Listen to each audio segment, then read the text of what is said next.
out there in the world. Like all the students just can't wait until they're done studying. Everyone at a job can't wait till they retire. All the addicts can't wait until they're over the addiction, right? All the people starting a business can't wait until they're successful. Everyone writing a book can't wait until they're done with the book. Everyone is just waiting, and ultimately they're waiting to die.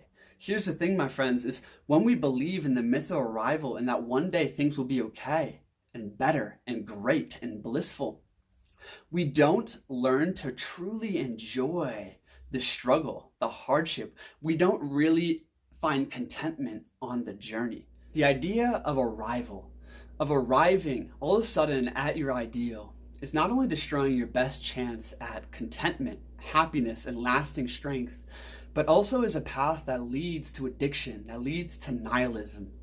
Hey, my friends, welcome back to the Wisdom Warriors podcast. Today, we're dropping into the myth of arrival. We're dropping into the philosophy of the true world and how this idea underpins so much of Western thought, Western belief, and your own personal belief system, and why this idea is problematic. And in the end, we're going to talk about the Warrior's Way.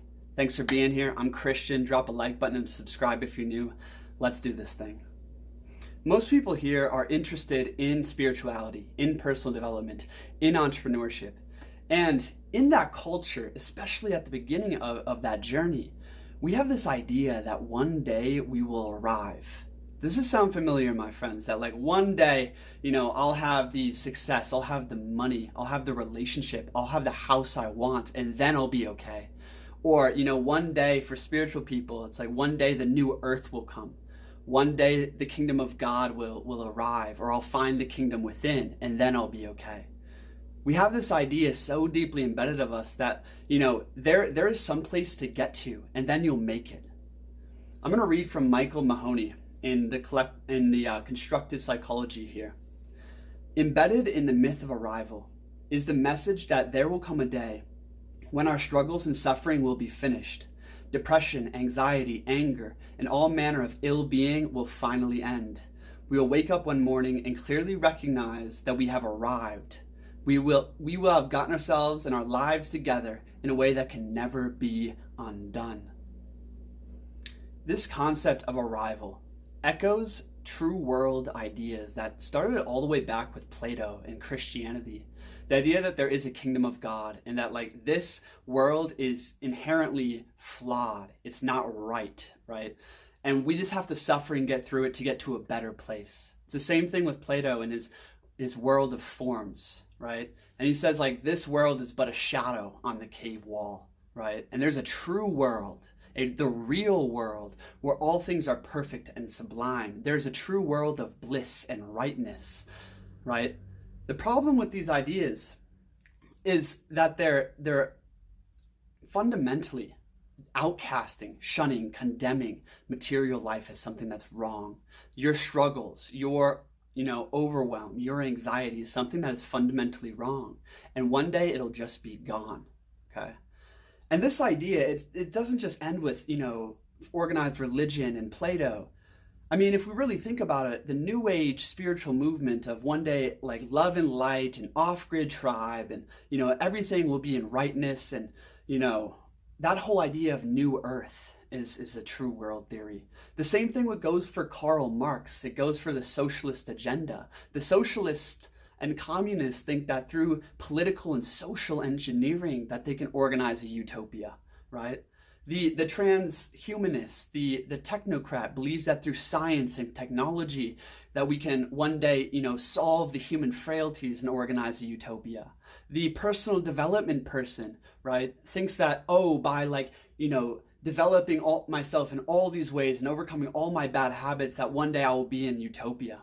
This idea of the true world, of this personal utopia or collective utopia, and this myth of arrival is very problematic.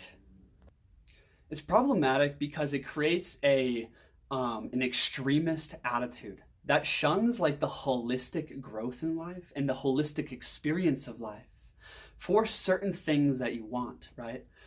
For instance, on my journey, it inflamed my addictions. I thought there was a shortcut to success. I thought there was a shortcut to arrival. I thought like, oh, if I just work really hard and do these sprints and take these drugs and do these things, like I'll get there, right? And the same thing happened in my spirituality. I thought there was like, oh, if I just like meditate really hard and like, have these mystical experiences over and over again, I'll just arrive at the kingdom of God. Like it'll just dawn inside of me and things will forever be changed. This idea of things forever being changed if I take a shortcut comes from the myth of arrival, and it leads to a lot of addictions, and it leads to a lot of, rock bottoms. Furthermore, when I started to doubt my belief in, the new earth, the spiritual kingdom and God's kingdom, when I started to doubt my spiritual beliefs, it led to a lot of pessimism because I had put all my faith in this myth of arrival, right?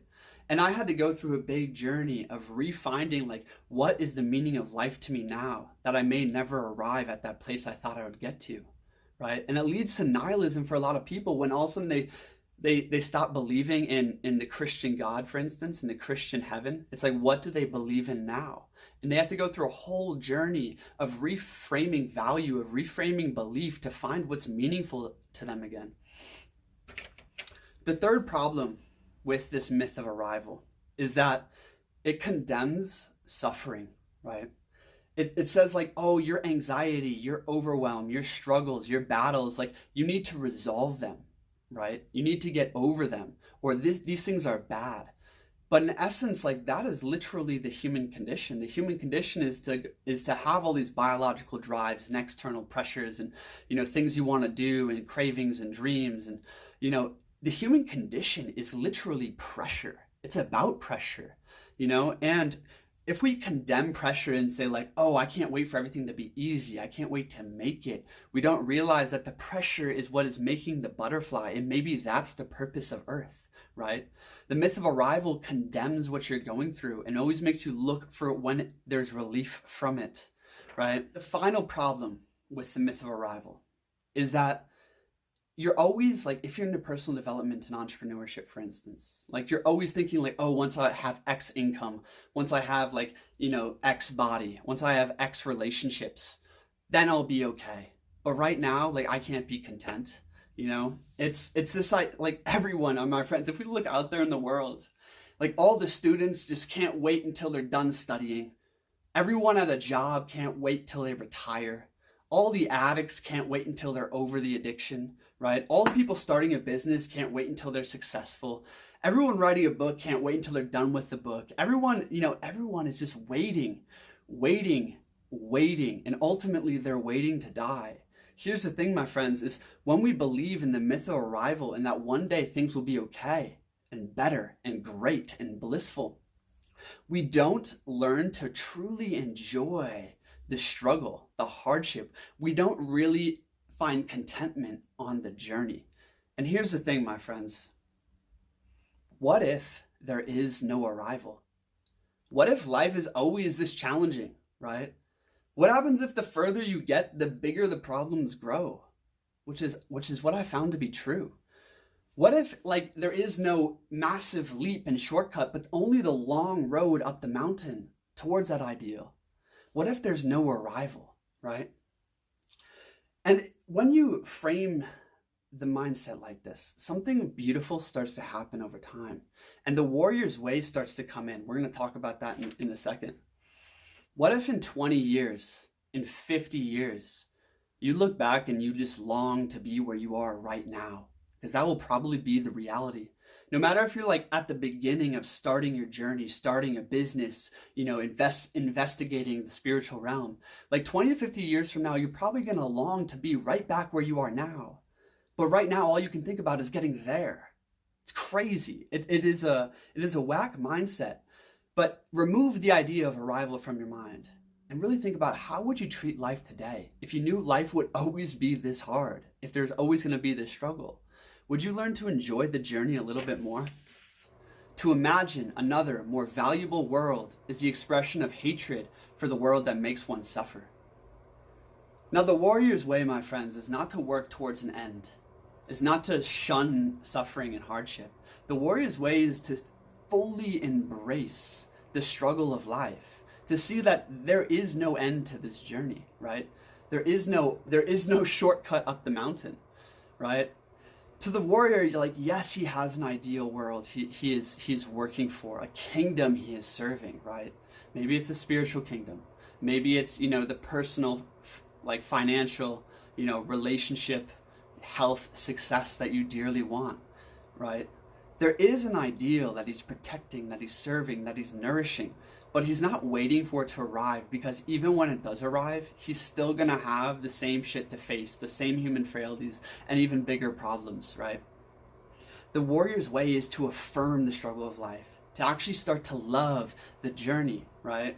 And love the challenge, the overwhelm, because it's not gonna go away.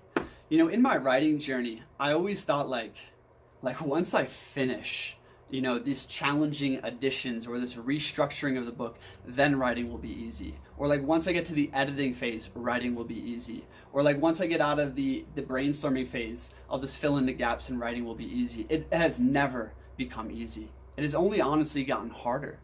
And that's the thing, it's like the same thing with the journey of life. And the more I get into it, I realize like there's no shortcut in doing this. I have to fall in love with the process of writing, with the pain of writing, because it gives me a lot of joy, a lot of deep fulfillment. My genius gets to flow forth into this book, right? By the way, you can subscribe to the email list to get notified about the book launch coming up here, The Psychology of Slaying Dragons. Getting back into it, there's two essential aspects I want to come to kind of wrap up this video. The warrior's way is to love the process of living, and fully investigate and master the process of living, because if there is any arrival in life, it is in the mastery of oneself in hard circumstances, against resistance, against fear. It is the mastery of oneself in whatever life deals you. It's kind of the stoic way, the stoic warrior is, if you want the kingdom of heaven, start loving the hardship of meditating well, right? If you want to be successful, start loving the process of figuring out your gifts and bringing them into the world, right? The warrior falls in love with the process. And furthermore, he is not waiting for some heaven, for some success that may never arrive to be happy. The warrior resolves to be content today, to be content now.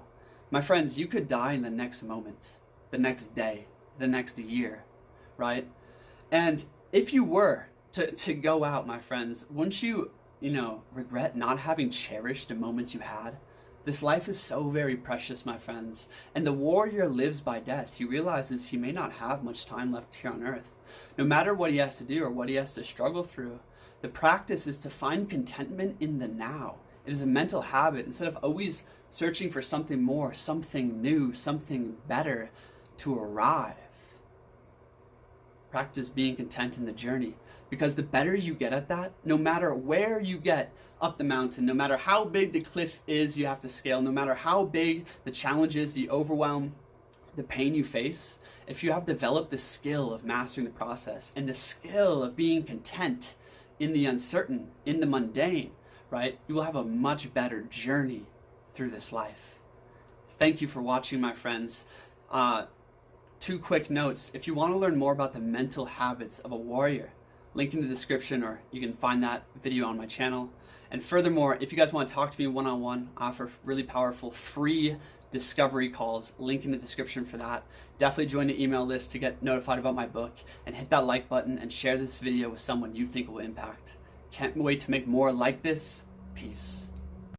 Hey, if you enjoyed this video and want to see more content for warriors, for creators, for people like yourself, make sure to subscribe to my second channel, Wisdom Warriors.